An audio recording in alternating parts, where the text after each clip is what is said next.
Hey guys, before we get started with this edition of the Entertainment from the 573 podcast, the pod ran a little bit longer than we expected to, ran a little over 2 hours, so our plan is we're going to split these two up.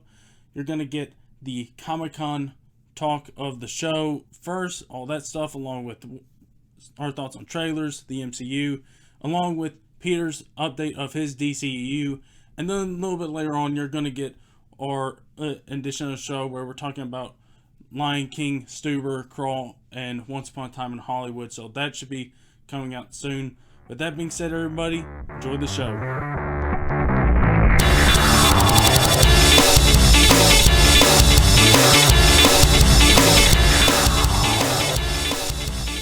Welcome back, America, to the Entertainment from the 573. Thanks for joining us yet again. God knows how long it's been since we've done a real entertainment episode that wasn't just a list.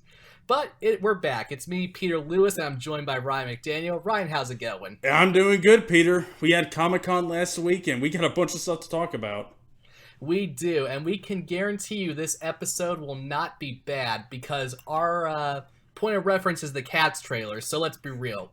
We can't mess up that bad. And we're off to the races. Transitioning from one bloodbath to another, Comic-Con. Oh, man. I'm amazed Comic-Con doesn't turn into a bloodbath every year if, all these people crammed into one building. It's hot because it's San Diego for why not?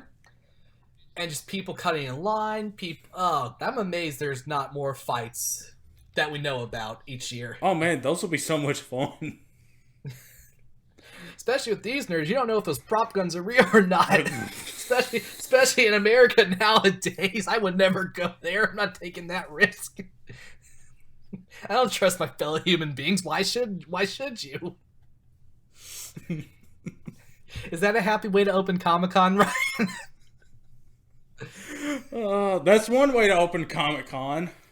Thank God people live stream and take pictures, because I could not imagine how miserable it would be there. Oh, no. Yeah, standing in line for all hours of the day, especially, in San Diego where it's miserable.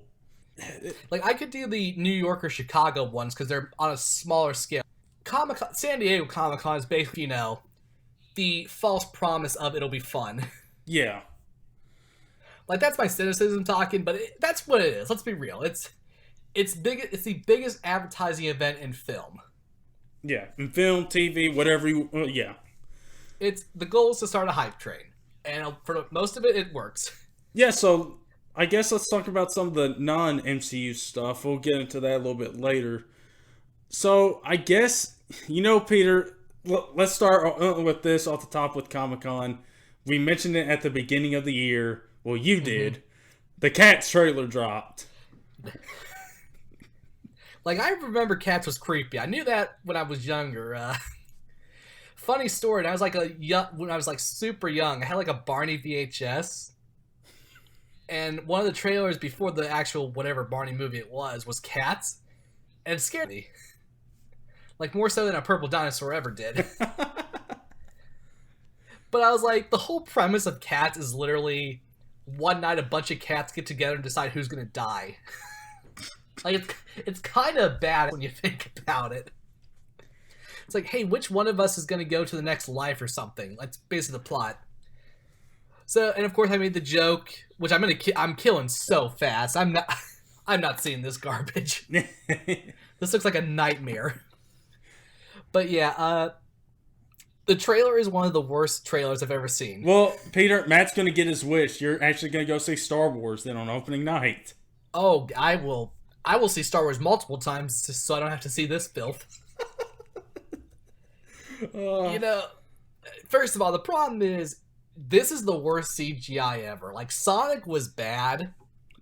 This, and at least they admitted it, and now they're gonna redo it, which got delayed again. It's now March 2020. So suck on that, Valentine's Day, kids. It's the new Mutants, Peter.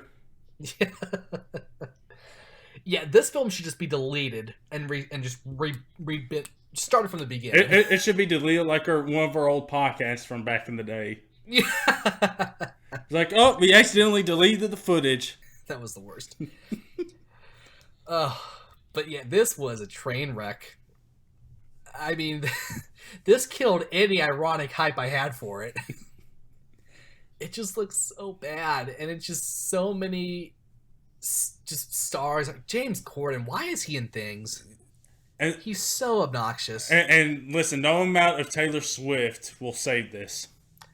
Her first scene in the trailer was at the 1 minute 13-second mark, which for Taylor Swift fans like a huge thing, because apparently, like in the lore of Taylor Swift, I hate that I know stuff like this. By the way, like 13's a number she likes or whatever. Jesus Christ, why am I doing this? Where did my life go wrong? Title this: Peter has a breakdown of epic proportions in the middle of a podcast. just has a life crisis. Oh. It's going to be like the Leo breakdown in Once Upon a Time. Just looks so bad. Don't even watch it. Don't even watch it ironically, because it's just nightmare feel. Yeah. Like, I was amazed I fell asleep that night. I was worried a CGI abomination, because they're cat-sized too. That's the worst thing. Like, at least in the stupid musical, they're, people with just bad cat makeup that's creepy. No, here they're CGI down to, like, actual cat size. Yeah. Which is so uncomfortable. Yeah, and Peter, this trailer looks scarier than the It Chapter 2 trailer. Which... There's a segue. It's one way to do a segue, and it's probably the proper segue. Maybe the only proper segue I'll ever do. Because at the same time, it's a good transition, but it's also accurate. But, yeah, so this is the second trailer for It Chapter 2. Of course, this film comes out the beginning of September, so be expecting some marketing push coming down the pipeline in the next couple of weeks as this gets a push. So it's kind of amazing that it's... Well, no, it had one before this. Yeah. And the first film did gangbusters. Peter, I think, honestly, looking back at it, it may have been the first proper horror film I saw in theaters. Really? I think so. See, I'm like Matt. I'm not all that big into horror, but like within the last few years, I've broadened my horizons a little bit. Been like, okay, I can go see this out. And like, Crawl is kind of a horror film, but it's also like a thriller. It's a B movie. Like, it can scare you if you're not, used to it, but if you're used to it, it's a comedy. Yeah. But, so yeah, but this one's on track to do gangbusters as well, maybe even more than the first one. And I'm excited to see this. See, even though I did see the first one, I like it. And this could hinder some people. I did expect some certain horror tropes are happening. The jump scares, like, oh, what's going to happen? All this stuff. Like, stuff didn't hinder me. I don't think it's going to hinder me this time in this one. But the trailer looked good. James McAvoy, Chastain, they're actually going to be in a good movie this year. Good for them. They need it. Yeah. You got Bill Hader in there. And, of course, you got Pennywise himself, Bill Skarsgård. And I'm excited for this film. Did you see the kid who played Bill's character in the first It? I think it was the kid from Stranger Things. Yeah. Finn, what's his... Yeah. He, because the whole face app thing that was the big meme at the time. He tweeted a picture of how Bill Hader looks in this film. He's like, worst age ever. I was like, what a savage. Poor Bill Hader. He got wrecked. Oh, man. But, yeah, if you're a fan of the first one, you're going to be excited for this one. I certainly am. This is what I'm interested in, because the first one I was fine with. There were, like, some tonal issues I had, but it was overall a fine, interesting film. The second part of It, historically, is just so dull. And the reason for that is, like, Pennywise isn't really a deep character. He's a literal monster. Yeah. And the adult stuff was never that good. And a lot of that's because, in the actual book, which somehow I read one summer, and it was a nightmare because Stephen King doesn't know when to stop. It was just so dull, and the actual 90s miniseries, of course, was the worst part. So there's a lot riding against this, but I wouldn't be surprised if they figure out some way to make it interesting. It has to end with Pennywise getting killed. You can't do a third one. Yeah, you can't. You can't be Halloween and announce 2 sequels to the film that you said was going to be the end. Why even have the second one? Like, can we transition to this trash? Oh, man. Unless you want to say anything more about it. No. So, I guess moving on to another movie coming out, Top Gun. Now, this will make you happy, Peter. You skip my Halloween rant. I love it. Just like I might skip those 2 films. Oh, I love you, Ryan. So yeah, Top Gun Maverick. I've been waiting for this for a while. Yeah. Believe it or not. I don't even mean that ironically. I genuinely love Top Gun. Yeah, and we get Tom Cruise back again. It's so ridiculous, and it's just so unrealistic, and it's just perfect. Oh. And again, Tom Cruise is just, he's in like this has been the best part of his career, I would say. He's just hitting them out of the park. I mean, Edge of Tomorrow, American Made, the Mission Impossible stuff, even The Mummy. I mean, that movie sucked, but he was great in it because he's just ridiculous Tom Cruise. Yeah, ridiculous Tom Cruise is great for everybody. The trailer looks fun, you know. I love that whole line. It's like, you're still here, you should be an admiral, but you're a captain. He's like, yep, what can I say, man? I'm Tom Cruise, I don't play by your rules. Oh. So yeah, should be a fun film next summer. It comes around our birthday, so happy, it'll be 25 next year. And it comes out on June 25th to be ironic there. I'm having multiple midlife crises at this point. This is the episode nobody saw coming. Peter having multiple midlife crises during a podcast. The best place to have one. Yeah. Yeah. So I guess we'll transition then to some of the TV trailers. Oh, there's 2 more movies I want to touch on just real quick. That Terminator Dark Fate new trailer, I hate this film. Oh man. I hope it bombs. Like, I love Arnold and Linda Hamilton, but why are they still doing this? Also, the Jay and Silent Bob reboot. I'm not saying that as like a tentative title. That's the actual title of the film there. Yeah. That's the whole joke. Kevin Smith is rebooting Jay and Silent Bob Strike Back from 2001, which is, if you love immaturity, it's one of the greatest things ever made. It's just weird. This looks like it's going to be it's going to be the exact film. He's not shying away from that. But there's like a lot of his celebrity friends, so I'm kind of interested in what that'll turn out to be. Yeah. But yeah, it's a little thing I saw come up was like, oh, that's nice. I hope it doesn't suck, but it probably will because Kevin Smith he's not even trying anymore, and he admits it. Yeah. Well, he's got Hemsworth in it. I know that's a cameo. And he's got 3 people that may have voiced or been Batman. I think I saw Affleck in that trailer. About to say Affleck divorced Jennifer Garner so he can come back and play with Kevin Smith now. So we had those movies. We had The Witcher. Just throwing all the drama out there tonight. Oh man, yeah. We're recording this at night, everybody. We're recording this on a Friday night. We have nothing else It's our to do. new thing. Yeah. My life's miserable. Why not? Especially when you got the Pirates fandom. Mm-hmm. So next we have The Witcher, and that's the big thing Henry Cavill has been working on since Superman sequel. I don't know if it's going to be happening. It might not. So he's got The Witcher to be worried about. And this now, of course, we're coming off Game of Thrones, and this is a video game, and this is set during that kind of like a medieval time during the show. It's based off an actual book, I think. Yeah. The Witcher. Yeah. Yeah, and I never played it, so I'm not 100% sure. And Henry Cavill looks jacked. Oh yeah, that man is something else. Oh man. Shame he couldn't do it for Superman, Peter. He tried. He just had an idiot named Zack Snyder. Ah, man. Yeah, so we have that trailer. And these 2 trailers you particularly said, Peter, that you wanted to talk about. The Star Trek Picard series. Yeah, so I don't think we've ever talked about the Star Trek Discovery CBS streaming platform thing. I hate it. because it's not Star Trek.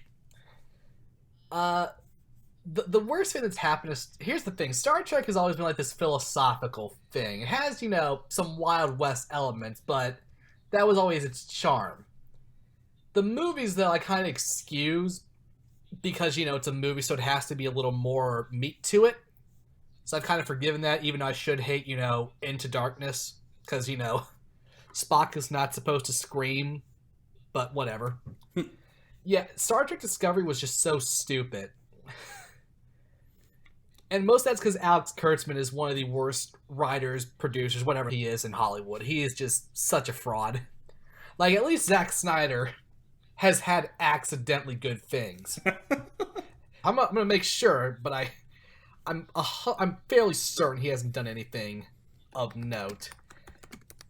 And I just feel like this is a thing that's made by people who have only seen the Picard meme and don't understand who Picard is.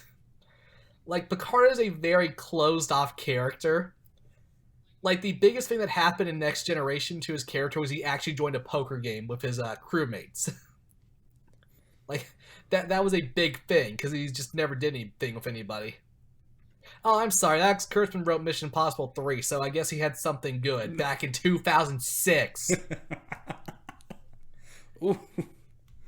Oh, he was one of the writers of Amazing Spider-Man 2. That explains a lot. I forgot about that. That explains a ton. Well, in fairness to him, there were like 5 others with him, so I mean, he can't bear all the blame. But he can't bear most of it. Oh, yeah. I hate him. He's so frustrating. Well, at least he's given us this new iteration of Spider-Man. At least it got it to where, like, Disney managed to work out something with Sony. Something happened good. But yeah, just with Picard, I mean, they had to introduce this girl who I guess is like half Borg, so... Which, of course, is just so tiring at this point. Like, hey, here's just a generic, strong female character that we're going to do nothing with, but... Whatever. Just, that's her character. Yep. She has no personality, just... Strong, independent woman, 600. So, I mean, yeah, it's just... I know it's so cynical because I haven't, there hasn't even been the pilot yet, but I just know they're going to get it wrong. Like, they're going to try to make Picard cool and suave and dope, when that's not the Picard character. Picard's a very well-read man. Like, when one of his crew members left after 20 years of service, all he did was just shake his hand and went back to reading his book. Like, he's not an emotionally deep guy. He's good when you have people around him that can, play off that, like, most of the cast of Next Gen. But as just the title character, what is Kurtzman thinking? Oh, man. Yeah, you people didn't see this come. Peter got nerdy about Star Trek, of all things. Anything's possible on this show. Let's see if it happens with Watchmen, Peter. Yeah, this is interesting. I don't know how I feel about this. Because they're clearly not going based on the comics, which I'm kind of fine with at this point. I'd like them to do more, especially with the Before Watchmen stuff out now. But I think they're going for their own thing. And I can't really... Again, it's kind of a very confusing trailer. Especially if you've read the book, at least. I mean, if you've never read it, it looks probably straightforward. So yeah, this is the only one I'll give a chance. Because HBO kind of gets stuff right. I mean, Chernobyl was fantastic. Yeah. I don't know if you've ever said that. Chernobyl was mind-boggling crazy good. I've heard the same things. Made up for Game of Thrones by miles. Which I forgot to mention, Game of Thrones got booed at Comic-Con. Because, like, one of the people defended the series finale. Or the final season. Especially the writing. And the people just booed. Like, you don't get booed at Comic-Con. It's a cheap hype train machine. They got booed. I love it. I never even bothered to get into the show, but I just love it. I love disasters. Oh, man. I love watching these idiots fail. Yeah, and Peter, one of the interesting things is there's slight hints towards Dr. Manhattan. Oh, yeah, I mean, in Watchmen, it's hard to get away from him, especially with how just powerful and interesting he is. Because Dr. Manhattan, and when we get more into my DCEU, spoilers by the way, he'll definitely appear because he has to. He's so powerful, he exists when he doesn't even exist. That's how crazy his powers are. Because technically in the experiment that made him Dr. Manhattan, like, it just completely disintegrated everything into just atoms. And he managed to put himself back together when he technically just got scattered all over the place. It's freaking crazy. Like, he is stupid powerful. When you, like, really think about it. Oh, no, yeah. From what I've heard with watching videos about the Watchmen, it's just mind-blowing how powerful he is. It's stupid. Yeah, whenever we get to that episode, it's just going to be me for, like, 20 minutes explaining what he can do and how ridiculous it is. Yeah. But that's all you, like, really need to know for now. He exists when he doesn't even exist. Yeah. That's freaking crazy. Yeah.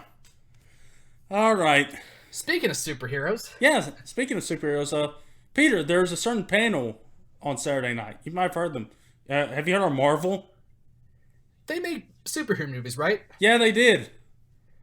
They had like a real dumb one recently. I was like N thing? No, you're thinking Dark World. Oh, well, okay. Paul Rudd's favorite movie. Oh, yeah. But, yeah, the Marvel panel happened on Saturday night. And if you didn't notice, I was manning the entertainment account. So if you're wondering who was retweeting all that stuff, it was yours truly. And while I was scrolling through, Peter decided to get on the action and tweet a couple of things. Mostly making fun of DC, who just did not do anything at this Comic-Con. Oh, they got massacred. Do you guys like Supergirl Season 7? That's all we got. They have a Harley Quinn movie coming out in February, and with the exception of a trailer that looks like a Hot Topic commercial, they have done nothing with it. No. That film is going to flop if they don't do anything. Although it could just flop by its existence because it's a DC film. All right, so we officially got the slate on Saturday night for Phase 4. And I guess let's just go by order instead of the way they announce them. And we'll start first with Black Widow coming out May 1st of 2020 next year. We're only getting 2 films next year. We're getting that and Eternals. We'll mention that a little bit later on in the show. So they revealed some stuff about Black Widow. Of course, this film has been filming for a couple of months now. And we got some interesting bits. So, of course, we had Scarlett Johansson there. We're getting Black Widow, and we're getting Yelena Belova, player of Florence Pugh, who's in Midsommar. I know, Peter, we were kind of interested in that. We didn't have a chance to go see it, but I've heard she was spectacular in that. It was out of theaters in my area, in the St. Louis market, in like 3 weeks. I was like, they didn't even give me a chance. No, they really didn't, and I was interested by that, and especially with how I heard like how crazy that film got. It's because audiences are stupid and don't understand what an A24 horror film is. So when they go see one, it's like, that wasn't a horror film. Yeah. It's like, no, it is. You're just too stupid to understand it, Matt. Yeah. So we had a couple other stuff revealed. David Harbour, who you may know from Stranger Things, he's playing a character called Alexei, which in the comics, that's Red Guardian. That's the Soviet Union's answer to Captain America. So we'll see where that plays out. And we finally get a time period where this film is set. It's set after Civil War. And that kind of gives us a time setting of like what's going on through Natasha's mind right now. And you know, Peter, I thought about this a few days ago. This movie will still take place in a universe where the OG 6 Avengers are still there, or still alive. Mm-hmm. So it's set in Civil War. Black Widow goes back to Budapest. Who knows? We'll see that whole stuff play out. Now, I know Scarlett was kind of... she was asked about whether we would get a Hawkeye appearance in this. And maybe we get it in a flashback. Yeah, because with Endgame, he went off the grid to become Ronin. So I highly doubt it would just be inappropriate. And if it's after Civil War, he just got broken out of the raft by Cap. And he's probably on house arrest. And so it's going to be tough to bring him in. And so the only way to do it is probably through flashbacks through their early S.H.I.E.L.D. days. And a couple other things. Well, actually, no, sorry. I completely forgot. You said it's after Civil War, so he was released with like a deal. That's why he was with his family. Yeah. Before an Endgame, so maybe she could go see him with the kids. Oh, because she sacrifices herself so he can see his family again. You can have that connection there. That's what they're gonna do. Oh. She's gonna see how happy he is with his kids, and then it's gonna put that little thing in her mind, like, I would do anything for you to be with them. Oh no! Love it. I mean, Peter Lewis predicting how Black Widow's going to turn out on the spot, right there. Book it, Feige. Rewrite if you need to. At least it won't be like your DCEU. It's just going to be like, okay, simple change there, and we're good. No, just a complete restructure. So a couple other things about this film. Yelena, it's going to be like another Black Widow, a sister figure to Natasha. We also get Rachel Weisz, who's going to be playing Melina. I believe that's how the name is pronounced. And she's going to be, I guess, a Black Widow gone rogue or something like that, where like she's on the opposite end of the spectrum of Natasha. So that might be another villain to look at towards there. I think because it's kind of weird to do a prequel for a character that's dead in the continuity of where they're going to go from here, I think they'll introduce a new Black Widow, because it sounds like there's going to be a bunch of them, because, of course, testing and all that. I think because Florence Pugh is one of the more hotter acts in Hollywood right now, they're going to try to get her on the MCU train as maybe the next Black Widow. Yeah, I agree. That's what I'm thinking, because there's got to be a purpose to this. It just feels weird to finally give this character who's been here essentially from the start her movie finally, but she's dead. Yeah. And so a couple other things. We know Taskmaster is officially the villain. That's going to be dope. That's the best part. I love that. Of course, they're doing him in the Avengers game. And one of the big things about Taskmaster is like he has photogenic or whatever you call it. Photographic memory, photographic reflexes, where like he can basically break down any fighting move that he sees and do it exactly perfect with like after seeing it, which I think makes perfect sense for a Black Widow film, where surely the people in the Red Room, they're not stupid. They'll teach these Black Widows different fighting styles, and so that is a great opportunity to bring in somebody who is very adept at figuring out fighting styles very, very quickly. And of course, they released concept art of them, and again, like they're not going too crazy with the comic book interpretation of them, but you do kind of see the mask, you do kind of see the skull on there, you do get the hood, and they showed us they showed people there at San Diego footage, and from what it was described, it was the grittiest footage since Winter Soldier, which we all love that movie here. About to say, if you're going to have any spiritual successor in the MCU to that film, it's got to be with her. Yes. For sure. Because that's her whole purpose as a character. She was a spy. Yeah, and they're saying there's some of that action with Winter Soldier, Jason Bourne, and John Wick films. So I'm excited for that. I love those films, and so that's going to be the next film we're going to be looking towards. So moving on next to the Eternals, and that's going to be our fall 2020, November 6th release date. And they basically officially released the cast, and boy, Peter, it's a great cast.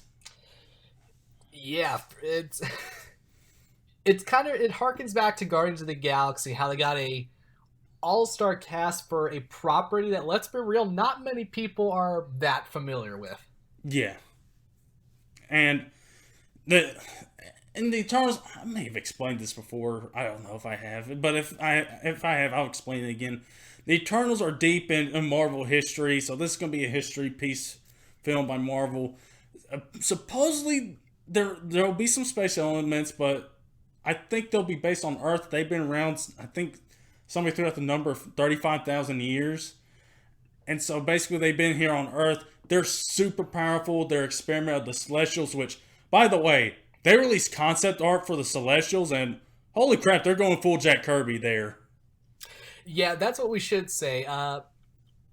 Jack Kirby, he went to DC for a while, then when he came back to Marvel, he did this. But before that, when he was at DC, he did the New Gods, which is where we got, Orion, the Highfather, Metron, Darkseid from. This was kind of like his way of bringing the New Gods to Marvel, and it's like, say, when we do the DCU stuff, or at least my DCU stuff, toward the end, you'll realize just how powerful the New Gods are. So there's a lot of expectations for this, I think, as maybe like the next like big help for the next big threat. Because this is a team you can rely on to fight Galactus, if we get there. Yeah, and this is also a way to introduce the mutant gene. Mm-hmm. It's actually simple. So you had the Deviants, you have the Eternals. The Celestials made them. They experimented with them, and you get the basic humans who had the mutant genes lay dormant for thousands and thousands of years, and eventually those genes will awaken. And I still think it's the blip. I still think that's where they're going to take it.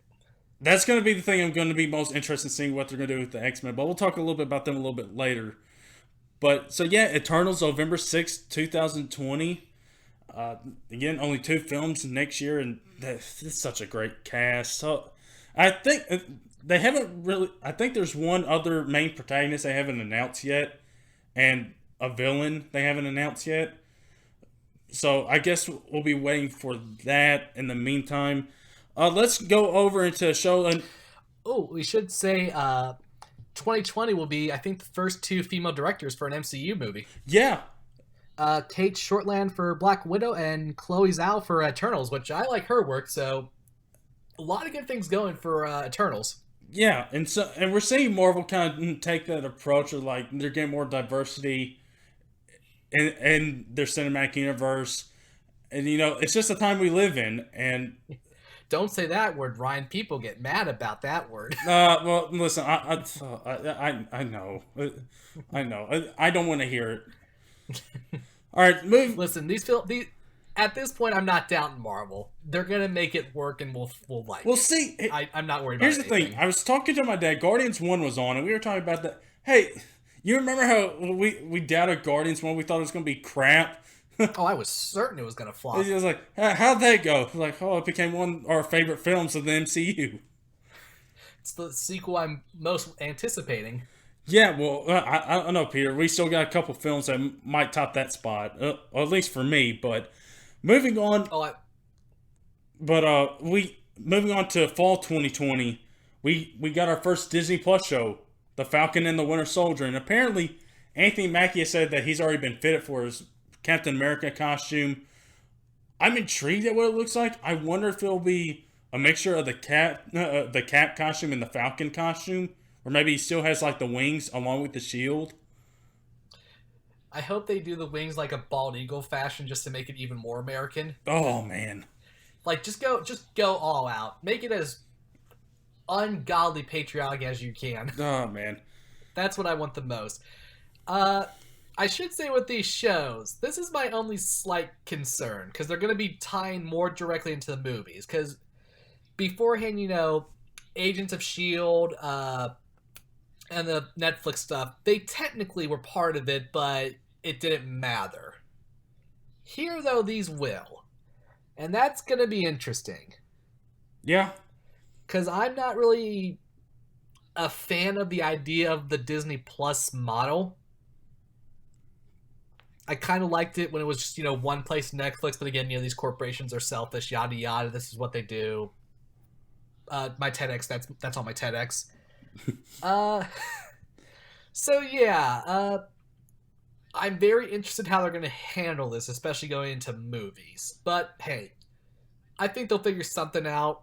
Maybe Disney Plus will be free for a month for new subscribers. And then you can just all go in and go out immediately. Well, Peter, there's one show on Disney Plus I know you're going to be checking out multiple times. Oh, let's talk about it, Ryan. Well, hold on here. Let's wrap up a couple things first before we get to that, Peter.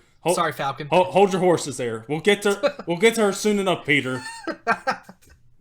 Listen, I know you love Elizabeth Olsen, but we'll get to it soon enough. So the Falcon Winter Soldier. Give me what I want. the Falcon and Winter Soldier series. So one of the big things about that, they're bringing back Zemo, and of course, remember him from Civil War and what he did with the Avengers, tearing them apart with basically no powers and basically just like forming this plan.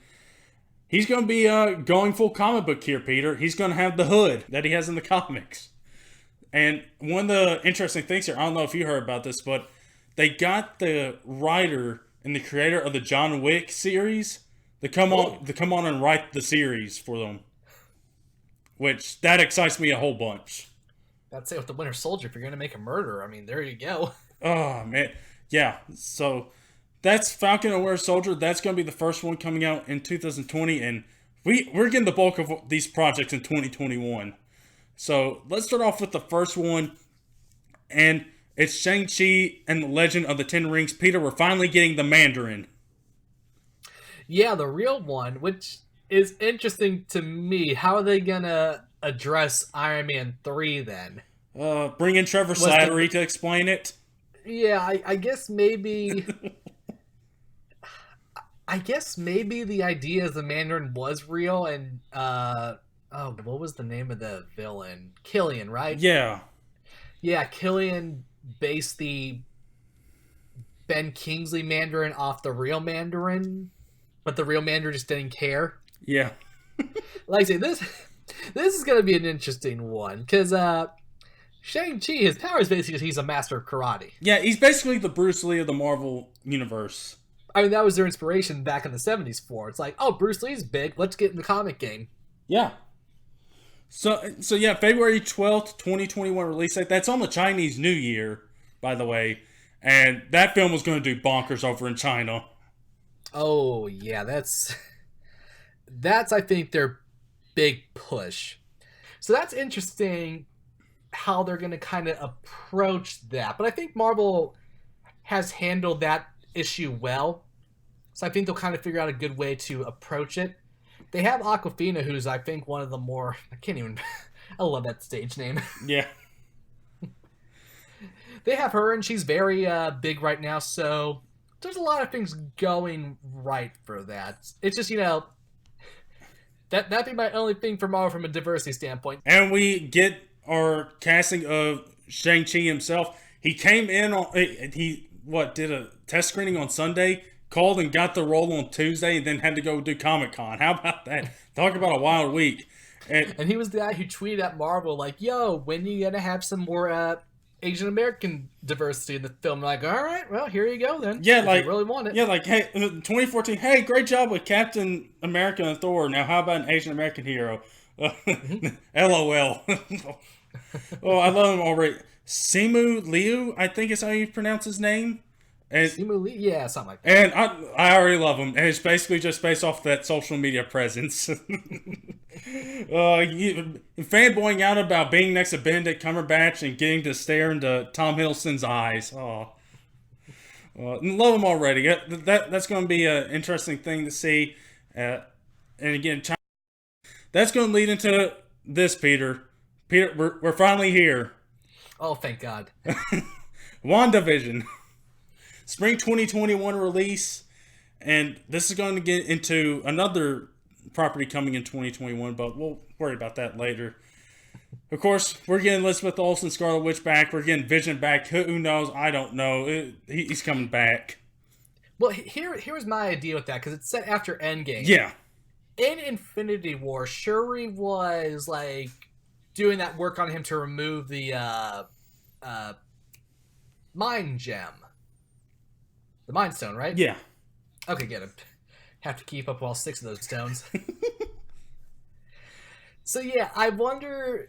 I think she even said as much. Like, his memory or, like, personality was, like, being uploaded to her computer. So I guess maybe the personality of Vision exists in Wakanda somewhere in a computer. And they can do, like, a kind of Jor-El type of thing in the Superman stuff where there's that... You put the consciousness in a projection, or maybe an android in this case. Because, I mean, he is an android. Yeah, he is an android. I don't know what they're going to do with this. But it's a Wakanda android, so it's going to be even awesomer. Oh, man. I have a lot of jokes, but we can't say them on the pod, so I'll tell you after. Peter, I'll tell you this. Matt, I know Matt is also concerned about the TV shows and them connecting to the movies. I would tell him with this, so like Peter, I would tell Matt, if anything, we know WandaVision is going to connect to this Doctor Strange film. It's like if there's anybody that'll watch WandaVision 50,000 times through, it's going to be Peter. He can explain everything to you. In great detail. Oh, and yeah. And this film is going to really show us Scarlet Witch's power, which is what Olsen said. And I'm excited for that. Especially after Endgame, when she just basically nearly killed Thanos, like, and basically she got him in such a position where he was like, "Yeah, just rain fire. I don't care if it kills me and my guys. Just rain fire." Yeah, and one of the other interesting things coming out of this is we're getting adult Monica Rambeau. Yeah, I forgot about that too. And I'm wondering how in the world is that going to fit in with all this? And I just don't know. Because of course, yeah, that is weird. I guess, I mean, obviously Marvel has a plan, and we're gonna find out. But last time we saw her in Captain Marvel this year, in 1995, young girl, and we're in 2023. I almost said 2019, but we're in 2020 and in 2023 after Endgame. So it's been some time. Yeah. So I don't know which way that could go, but if it's connected to the Doctor Strange film, I think anything goes. I think anything can happen. Yeah, so that's the show Peter's going to be watching several times through. So Matt, if you need any explanation, you know who to hit up. So moving on to, I guess, another TV series coming out in 2021, also in the spring. We're getting Loki, and I think we kind of knew about this. This is going to follow the 2012 version that escaped with the Tesseract after Tony Stark and Scott Lang failed to get the Tesseract after the events of the first Avengers. So we're going to see an alternate timeline Loki running around. I will say, of all the TV shows they announced, and even with my reservations on the whole idea of these shows, this is the one that actually interests me the least. It's same. And I think because of that, I see enough Tom Hiddleston as Loki. I don't need any more. Like, I'm satisfied. Yeah. He was great. He was great. He was the only good fan Thor, I should say, in Thor: The Dark World. Yes. Avengers, he was the best thing to introduce them as a team. And of course, Ragnarok, he was just wonderful. Oh, man. Hey, let's do Get Help. Oh, yeah. Man. But hey, I mean, yeah, that can be... It's almost like it should be part of What If when you really think about it. I think it's basically a live-action What If series. Just a very more expanded upon idea. Yeah. Hey, Peter, you remember that time Loki died in Infinity War? That was great. What if he didn't die? Oh, man. Hey, this plays into that. What if he killed Thanos on the spot? Oh, that would be the real twist right there. It's just another shawarma scene with all the MCU characters for no reason. So, yeah, Loki Spring 2020-21. So we're getting that alongside WandaVision. Moving on into the second film of 2021, May 7th, Doctor Strange. We can debate about the multiverse all we want, but I love the title. And the Multiverse of Madness. Mm-hmm. Supposed to be the first real horror film from the MCU. Man, I can't wait for it. And Peter, I heard a rumor back... I was listening to a pod before we were doing this one. And supposedly Scott Derrickson, who directed the first Doctor Strange and who's directing this one of the things he did is with his own money, there's a fan-made Doctor Strange film about Nightmare. He put his money towards it, showed it to Marvel, and had Nightmare in it, who's going to be in this Doctor Strange film. And Marvel loved it and hired him to do Doctor Strange. And so it's only fitting that they're going to introduce Nightmare in the Nightmare realm in this one. And I will say, when they say scary, I wonder what that means. Because it'll be PG-13, so they can get away with a little more. Yeah. But do you really want to risk a franchise that's kind of pretty much based on and kind of needs that money from, the general audience? Is it going to be more or less like kind of Shazam was, where you had the Seven Deadly Sins that kind of had the horror element, but they were approachable. So I wonder what the balance will be there. That interests me a lot. Yeah, and of course, Peter, we're getting Elizabeth Olsen in this film. You know, it's funny. A poll came out on Twitter. It was like, what announced Marvel movie are you most excited for? And of course, I voted for Thor, which we'll get to. And I saw like Doctor Strange had like 53% of the vote. I was like, who wants to see Doctor Strange? Like, oh yeah, I forgot. That's right. Now Peter wants to as well. Can I change my vote? Oh, don't let me down, Thor. Oh man, but yeah, I know you're excited about that. You're getting some more Scarlet Witch in 2021, which is the best place for her because I think Doctor Strange, as we've talked about a lot, can like help her more. Yes, but she's not already powerful as is now. Imagine what a more concentrated Scarlet Witch can do. I'll say, if they want to do maybe House of M to introduce the mutants, this is a good starting point. Oh man, yeah, and I agree. I'm on board with you there. Perfect fit in the Doctor Strange film, and yeah, I know. Yeah, back to the scary route. Yeah, there's gonna be elements of horror, but they're also still gonna have some elements of the comedy they had in the first one. So it's gonna be comedy horror. So, but I think that's what they meant to say more or less was, we're going to have a little more experimentation in that element, but it's still going to be a Marvel film. Yeah, and of course the big thing here is multiverse and how does that play out and whether we're going to get more multiverse stuff down the line. I don't know. It's going to be interesting to see how this happens. And of course you get the two characters that fit best with that multiverse stuff right now in Scarlet Witch and Doctor Strange. So that's May 7th, 2021. And then moving on to 2021, I'm intrigued by this one. Marvel Studios' What If animated series. And we're getting Jeffrey Wright voicing the Watcher, which if you don't know what the Watchers are, go back and watch Stan Lee's cameo in Guardians Volume 2. You'll understand who those are. He's going to be narrating this series. And we're really going to get a lot of these MCU actors reprise their roles and give their voice to their characters in this series. If you've never heard of What If, it's maybe one of the best things Marvel's ever done, I would say.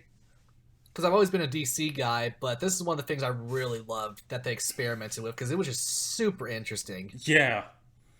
I think the first... It's exactly what you think it would be based on the title. It's a lot of, hey, what if Spider-Man joined the Fantastic Four? Stuff like that. Yeah. And the first episode, they said, is going to be about Peggy Carter becoming the super soldier instead of Steve Rogers. It's going to be dope. And I think somebody pointed out in the logo, if you can make it out closely, you could see zombie Captain America. Ooh. Which means, hey guys, you remember zombie Iron Man and Far From Home? We're getting Marvel zombies in this. Is this a hint that Marvel's going to do Blackest Night, the DC storyline? And now we pause for everyone to Google what Blackest Night was and realize the joke. Yeah. But yeah, no. Or more the idea. No, yeah, I'm excited about this series. I can do so much stuff here with this. I'm really excited for this one. Moving on to other projects in 2021. Let's get to this one first, and then we'll get to the big one. We're getting a Hawkeye series, Peter. With him as Ronin. Yeah, good old Jeremy Renner's finally getting his due. And you know, Peter... I want it to be a murder fest. Oh, man. Well, it's going to explore some of his time as Ronin. So, there's going to be some of that. But the big thing here is going to also introduce Kate Bishop, who... I'm assuming this takes place after Endgame. And he kind of trains her to be the next Hawkeye. And so, yeah, and I think... And the logo is based off the Matt Fraction run, where where all that happens, and he teaches her to become Hawkeye. And you know, Peter, they got so many young heroes in here that, I mean, there's not even Ant-Man 3 on here. We know we have Cassie Lang as a teenager now. Mm-hmm. They're seeming to be hinting at some of these young Avengers. DC's about to do their own Teen Titans here soon. Or Marvel, I should say. Yeah. I actually do them properly in a film for once. So I wanted to make the joke that DC should just like sell their good stories to Marvel to give them stuff to work with. Because Marvel could do a Blackest Night thing much better than what Warner Bros. Could at this point. So yeah, well, next to me, of course. So yeah, we're getting Hawkeye series. You know, Peter, Jeremy Renner released a single. Maybe that can be the theme song of this show. Who knows? But now, moving on towards the big one. We had the rumor come out a few days beforehand. We were getting a Thor 4, which insert your Thor 4 jokes, everyone, whatever you want to do. Oh. Funny enough, for the longest time, like, I could not do the TH sound. Yeah. So when I would say, like, 3, I would say free. As in, you know, hey, slushies are free today. And it went on forever, and finally, like, this went on to, like, sophomore year of high school before someone was like, you say the TH sound weird. It's like, how did no one point this out before? Did they just, like, feel sorry for me? Was I just looking like a for, like, you know, 10 years unknowingly? And nobody even bothered to say anything? No! And then my friends made fun of me. That's how I learned to say it correctly. That's like, people probably, because, thought, I still can't do it. I literally, every time I say, you know, thought, I feel like I'm saying thought as, you know, there's that, you know, yeah, expletive over there. So, yeah. If you hear me saying that, I'm not saying that, the meme, I'm saying, you know, I think.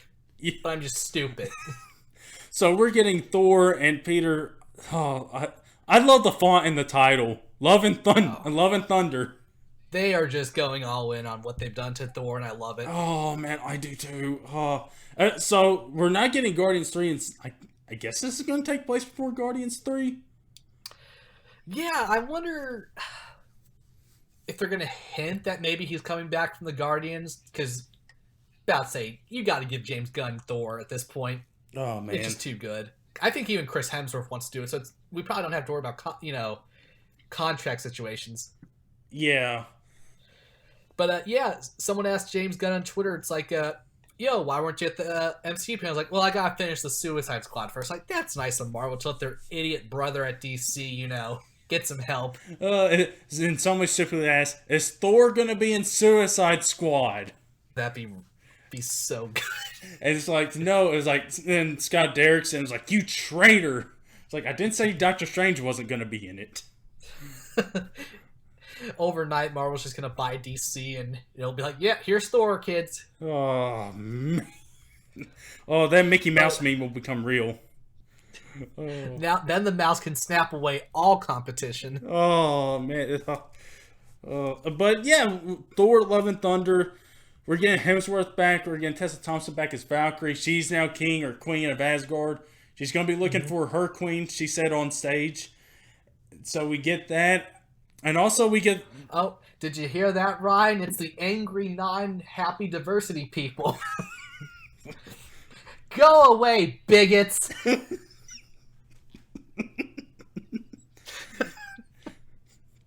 But the biggest thing to come out of this is... Obviously, the biggest twist of this whole panel. Oh yeah, Peter, I don't think Tarantino could have thought of this. Jane Foster's coming back, everybody. Now, not just Jane Foster, Natalie Portman's coming back. Yeah, she's going to become the mighty Thor. She's getting the hammer. Yeah. Which I don't know how that's going to happen, but okay. Well, in the comics, because I think it's like 5-6 years ago when they did the whole Thor becoming... well, here's the thing about Thor. Anyone can be Thor. You just have to be worthy enough. Technically, Captain America is Thor. Yeah. Which is hilarious. Oh, man.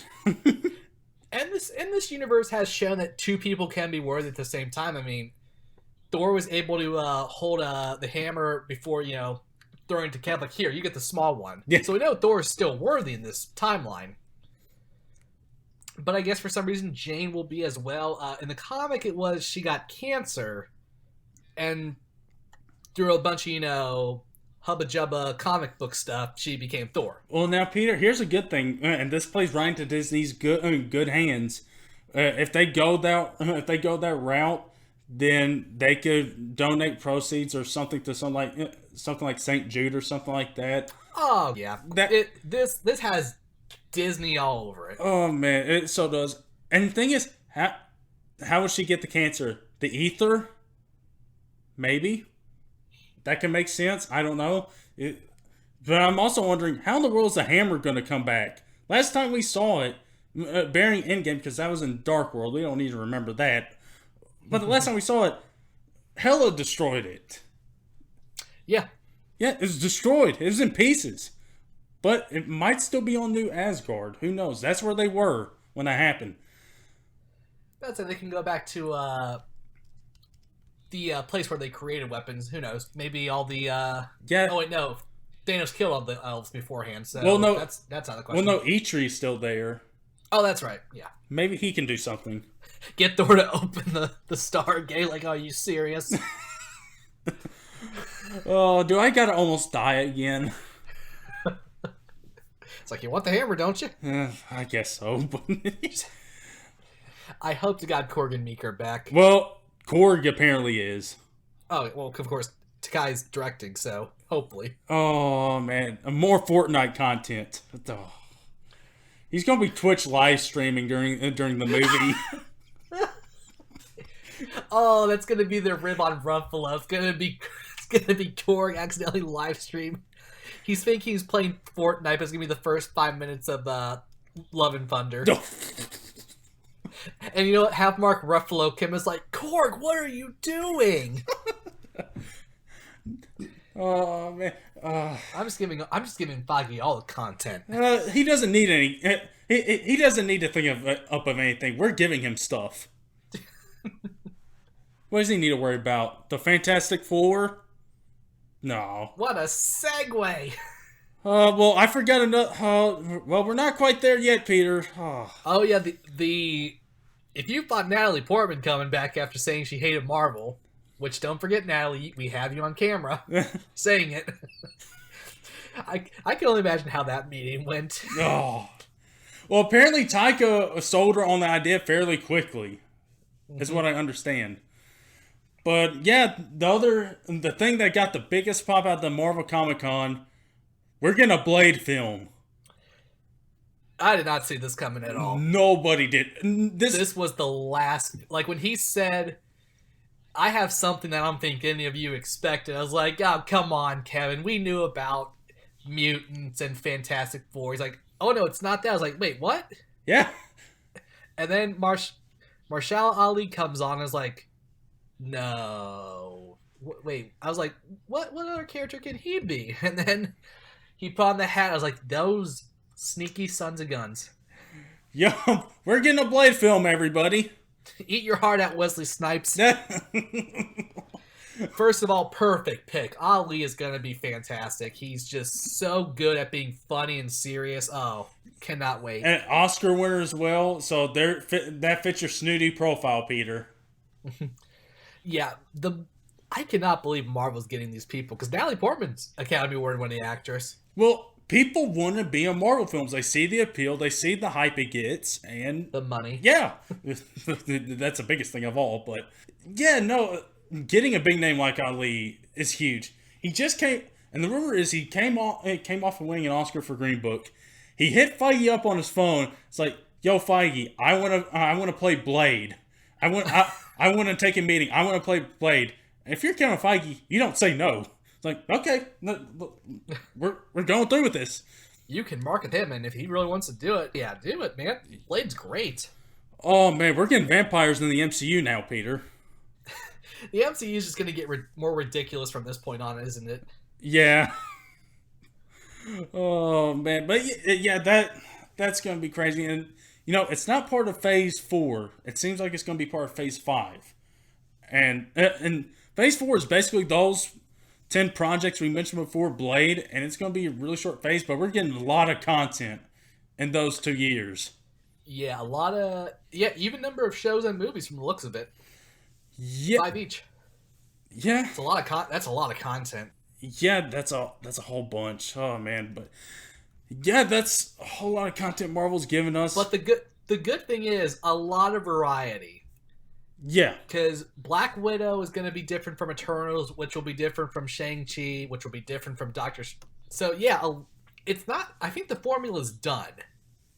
yeah. Like it'll still be there, and a little bit, but I think they're going to explore more ideas now that they pretty much gained the trust of the audience. If it's the #1 film of all time, Endgame, I should say, and Captain Marvel and Spider-Man crossed $1 billion in the same year. Yeah, I think the general audience at this point is into whatever Marvel puts out. Peter, we didn't mention this, but and it's probably because it's a Sony property, but it's probably likely we're going to get another Spider-Man film in 2021. 4 Marvel films in a year. Well, hey, listen, they talked about that as maybe being a feasible possibility, and we're kind of here. Well, who am I to say? My DCU plan's even crazier. But yeah, so that's really all Marvel announced. But hold on, there's we didn't. Kevin Feige just was like, we don't even have time for Guardians 3, Captain Marvel 2, Black Panther 2, Fantastic Four, and Mutants. It was just kind of like a shrug of the shoulders, like, I don't know what you guys want me to do. Those last 2, that's all he needed. Oh man. So Comic-Con 2020, that's gonna be a mess because they'll probably have trailers for all the 2021 stuff like Shang-Chi, Doctor Strange, and Thor, and Eternals as well, because that'll be in between Black Widow. Yep. 2020, I don't know how they're gonna. That presentation in Hall H is gonna have to be 8 hours long. No, I'm down for it. I don't know if I can handle the Twitter account that long. We'll have to do it in shifts. So I was like, Peter, you take you take a 4-hour shift. I'll take the next 4 hours. We'll have to hire interns to do it for us. But a whole bunch of content. And of course, you got D23 coming up in about a month, and I'm expecting some more details on it, and maybe they expand on some of these projects. Well, from what I think you told me so far, or a while ago, Marvel's not going to get that much time at D23. Yeah, not a whole lot. So I don't know. I think it's just going to be what they announced already. You maybe get a couple other details about some of these other projects, but who knows? I know they'll want to make D23 their Comic-Con. Mm-hmm. They don't want to go to San Diego. They want to have that. That's their own thing. That's Disney. So I think that might be the way of the future. But for now, I think it'll just be a couple other details, and that'll be it. But who knows? That's the best way to describe Disney, the whole streaming platform and how they do business. They want to be Disney themselves. Yeah. And, I mean, they're doing just fine. They got the 2 top films of all time. I mean, they're fine. But so I guess that's going to wrap it up for our Comic-Con bit. But hold up, we're not done here. Peter, what's up with the DCEU? Well, we have another Comic-Con panel that got booed off the stage because I hijacked it. So yeah, the DCEU. It started off as a rant because of I think it was after Captain Marvel. We were talking about Marvel news, future news. Yeah. It's like after a Spider-Man trailer, I think. And I said I would do what I would have done for the DCEU. And I did. And it was as big and stupid as you thought it would be. There's the word again. I can't pronounce. So yeah, as you and Matt can attest, I think I actually still have the file on my my desktop here. Let me pull it up. So yeah, we tried to do part 1. And it was a little too much, as we kind of figured out. Yeah. Yeah, I wrote a synopsis for 43 films. Yeah. I took it to a whole new level that was kind of unnecessary. Zack Snyder couldn't envision that. And these weren't just, paragraph synopses. Some of these were flat out books because I was just putting all the detail in. So yeah, basically here was my idea. If I'm going to do this, I'm going to do it for real. I'm not going to do the whole stupid, like, well, you know, the DC and Warner Bros. Should just have, like, a Superman film, then a Batman film, then an Aquaman film, and, and then have just, no. That's baby kids. If I'm going to waste my life doing this, it's going to mean something. So, literally, I looked at the film releases from 2010 and after, and pinpointed when I could potentially have released a DC film. That's how much stupid effort I put into this thing. And so here's the thing. What happened was originally, because I started in 2010 for the sole reason is you don't want to have Marvel get too ahead of you in terms of the audience retention. Because I thought about, okay, let's just wait till like 2014. By then The Dark Knight Rises is done. We can move on. And I was like, well, Avengers has happened. We're going to go up against Captain America, Winter Soldier, and Guardians of the Galaxy. So, I mean, that's going to help Marvel a lot. Yeah. And sure, a lot of this is hindsight. So that was kind of a struggle, too. Like, oh, I can do this. Well, would they? Because they don't know what's coming next. But, like I say, well, I figured that out as we went along. So basically, I got to a point where I had 4 films a year for this DC universe. And the reason was because there's a lot of things you need to give trilogies to. Superman needs a trilogy, Wonder Woman needs a trilogy, Batman needs a trilogy, Green Lantern, Flash, even Aquaman needs a trilogy. Actually, Aquaman, I'm actually more proud of what I did for that because I didn't see that coming. And here's my reasoning for that. Outside of DC, what franchises does Warner Bros. Really have? They have Lord of the Rings, but you can only do that with, the books. You can't really expand upon it. You have Looney Tunes, I guess. But again, can that really hold up? Like, Disney has, Mickey Mouse, Goofy, Donald, the big ones. When was the last time there was a Mickey Mouse film in theaters? Not, direct to video or home release. Actual in the theaters.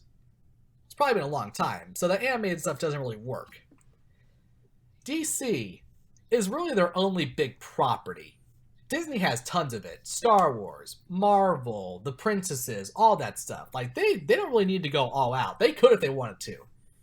The MCU could be 6 films a year and we'll eat it up. Yeah. So that was my process there. I think 4 is enough. Just, of course, spacing it out, making sure it's there. And here's why. Because a lot of the problem that the DCEU has gotten themselves into is they have led people to believe their characters are boring and bad because they've made bad films. Superman, that was my big one. Well, let's say emotionless, boring, kind of cold. He was more made to be a symbol. He views humans as beneath him. And that's the thing. If that's the pop culture representation of Superman, people are going to think, oh, Superman sucks. Yeah. Superman is one of the best comic book heroes in the world for a reason. Like, when you think of superhero, who's the first one you think of? It's probably Superman. Yeah. Superman's a very chill, funny character. He's a Kansas boy, for God's sakes. He's actually a very tender guy, and he doesn't view humanity beneath him. He's part of humanity. Because he was Clark Kent before he was Superman. Bring it back to Tarantino, believe it or not. In Kill Bill, one of the characters was talking to Uma Thurman's character about how Superman's costume is Clark Kent, and that's how he views humanity. That's weak, scared, all that. It's like, it's one of Tarantino's best movies, but it's just such a giant load of bull. That's what it is. That's what it is. It's a lie. Superman is Clark Kent. He was a human being before he realized he was Superman and a Kryptonian. Like, he had a life of, Ma and Pa Kent. He had, his crushes in Smallville. Like, Superman's a human being. He's not an alien. He is. He technically is, yes. And you can play with that. But at the end of the day, he's part of the human race. Yeah. So that's what annoyed me with this DCU. Like, that's not what Superman's supposed to be. He's not a murderous hypocrite. Same with freaking Batman. Batman is not supposed to kill. And you know what happened? Zack Snyder, probably the only thing he read was The Dark Knight Returns. Great comic, but that's not what Batman is. No. It's a alternate version of Batman. Batman is not a murderous psychopath. Even in Dark Knight Returns, he's very Batman-ish. Zack Snyder turned him into an absolute psychopath. It's like, what in the world are you doing, Zack? So that's what I really was focusing on. What are these characters actually supposed to be? And they had their interesting quirks. Because one of my worries was, okay, I don't want to get into like that Marvel formula. But I don't think that's a problem because there's a huge difference between Superman, Wonder Woman, and Batman. Superman he's a very by-the-books, chill, mellow guy. Batman, he is a playboy billionaire who by night is beating up criminals because one of them killed his parents. Yep. Wonder Woman is a literal goddess and princess of the Amazons. She will beat the living out of you and have no second thoughts about it. She'll kill you if it needs be. If she knows you're just gonna break out, if Joker was a Wonder Woman villain, Joker would have been dead the moment Wonder Woman got her hands on him. Yep. That's a huge thing. And even the other ones, Green Lantern, he is a cool character. Even though the Ryan Reynolds film was garbage, they show kind of the cool things about him. I mean, he can do pretty much anything he wants with the Green Power Ring. Aquaman, he shouldn't be Jason Momoa. He shouldn't be cool. Aquaman's a dork. And you know what? That's a good thing. Because that's what's kind of charming about him. Everyone makes fun of him and makes fun of, his power. Like, can you talk to fish? No. He uses the water to send messages, but he doesn't actually talk to fish. But that's been the joke. But that's what's inspiring about him because even though people think he's a joke, he still tries to do the right thing. It's great. And Flash, he's just hilarious. So there was just so much to work with DC, but I had to address kind of like what the difference between Marvel and DC is. And Ryan, you'll probably agree with this seeing the films. Marvel characters kind of have viewed their powers as a curse. Like it's almost a bad thing that happened to them. Like Cap, he couldn't really live a life because he became Captain America because he got frozen. Iron Man showed him the error of his ways. Thor, he doesn't think he's worthy. All of that. DC, on the other hand, they've been born or trained for them. They want to be superheroes. And Marvel, they're more mortal and they have mortal problems, where DC, they're literally the gods amongst men. And that's where most of their issues come from. Now, I'm not saying one is better than the other, because you can make stories about it. But that's kind of been the viewpoint of DC versus Marvel. And again, a lot of that is because DC has failed to get the pop culture into their characters. Do you remember the Sam Raimi Spider-Man films, Ryan? How everybody thought, oh, Peter Parker shoots web from his hand, as gross as that sounds. And then they saw the Garfield movie, like, wait, what? Why isn't he shooting from his hand? Why is this whole, little device thing? Because that's the actual comics. Like, a whole generation of kids believe that Spider-Man shot web from his hands. So that's important. DC heroes aren't boring. They're exactly equal to what Marvel can do. There's the fun, like how I described Superman, Batman, Wonder Woman. You can probably name a Marvel equivalent, even if it's, a direct ripoff. There's no real difference between Marvel and DC, I would argue. It's just that DC has tried to be more mature. And it's succeeded. The Justice League cartoon growing up, that was very approachable, but it dealt with some pretty heavy themes. Like there was one episode where there was this hero, and she was dying, and the government worried that her mind would, kind of like cause serious damage. So they sent Batman into her mind to comfort her while she died, so she didn't like destroy the world. And it's like a very like gut-wrenching thing, but that's the Batman character. Like if that was Zack Snyder's Batman, Batman would go in there and beat the out of her. Yeah. So that's kind of like my TED Talk. The point of my TED Talk is that this is what DC is supposed to be. It's not supposed to be dark. We can be mature about it. we can kind of address things. Do you remember the Static Shock TV show? Good kids show, and it dealt with race issues before Black Panther came on the scene. This was 2000, 2002. So DC has it in them to be entertaining but make a point or be mature. It's just they got to the point where, oh, we have to be dark to do it, and that's incorrect. Now, of course, I'm saying this because I'm a lifelong DC reader, but that's always been my differentiating between the two. DC's heroes are somebody you idolize, where Marvel is someone you kind of think are relatable. It's easy to relate to Spider-Man more than Superman, but at the end of the day, you want to be Superman because he's just a good guy. Yeah.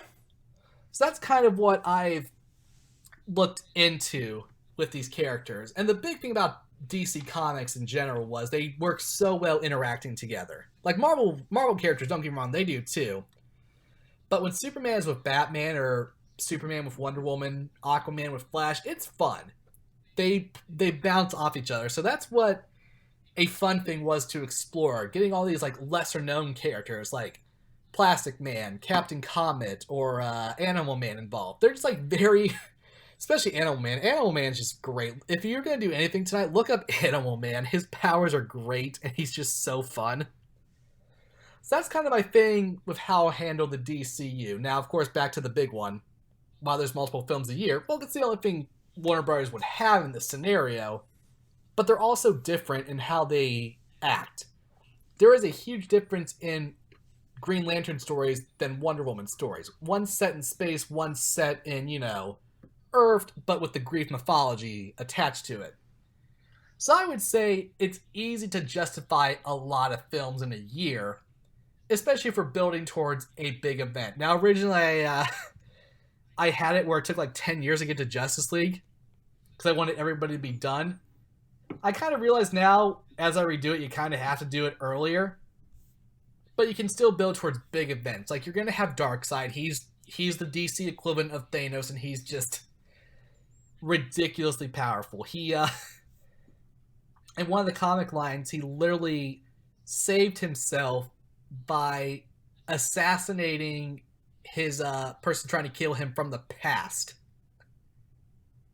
Let that sink in. In the present, he used past Darkseid to kill present threat.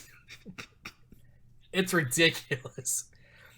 And that was kind of the one thing I had to work with. Like, hey, I'm sorry, Dr. Manhattan has to be here because it's just too good to pass up.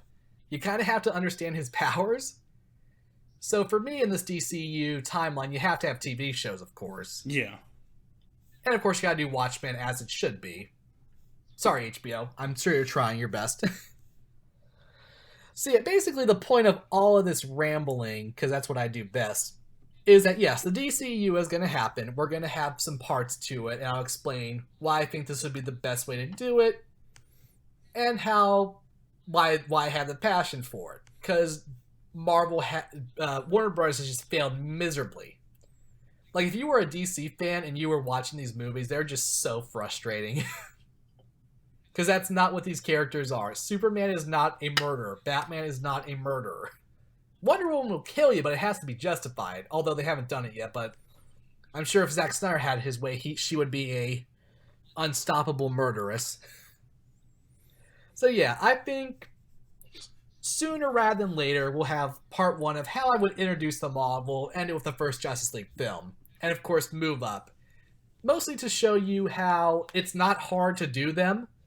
It's just that Warner Bros. Was failures and hired imbeciles. And people who thought, you know what we shouldn't have in a Superman film? We shouldn't have him in a cape or fly. This was real. Back in the late 90s, they wanted to do a Superman film with, this was the Nicolas Cage one. No. John Peters, the producer, flat out told Kevin Smith, hey, I don't want Superman to fly or have the costume. It's stupid. Those people cannot be involved in this process. You have to have people who have passion for it. Yeah. Like me, if I can toot my own horn. Well, Peter, we simply out with the Shang-Chi actor. If you can just tweet them out, maybe they'll listen. At this point, Peter, you should just tweet at Marvel and ask him for a role. I'm just going to convince him to buy DC. You know, Peter, I know the perfect role for you. Dr. Doom. Oh, that'd be fun. Start campaigning for that right now. But yes, thank you for coming to my Comic-Con TED Talk thingy. To basically say, yes, I'm still doing the DCEU. It just had to go through a major big change. Yeah. Although I think there's probably a way we can release a Google Doc to the public and show them what I originally did, probably. Yeah. We'll play with that down the road. Yeah. Oh boy. Ugh. Yeah, this is a long podcast. We might have to split this up. I'm not kidding. Yeah. We have YouTube now. We're good.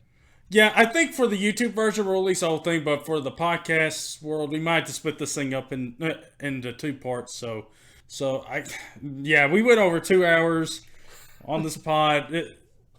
This is crazy. So I hope everybody enjoyed Peter's little Comic-Con panel right there. It's incredible that we were able to get a live panel for the podcast. Who would have thunk it?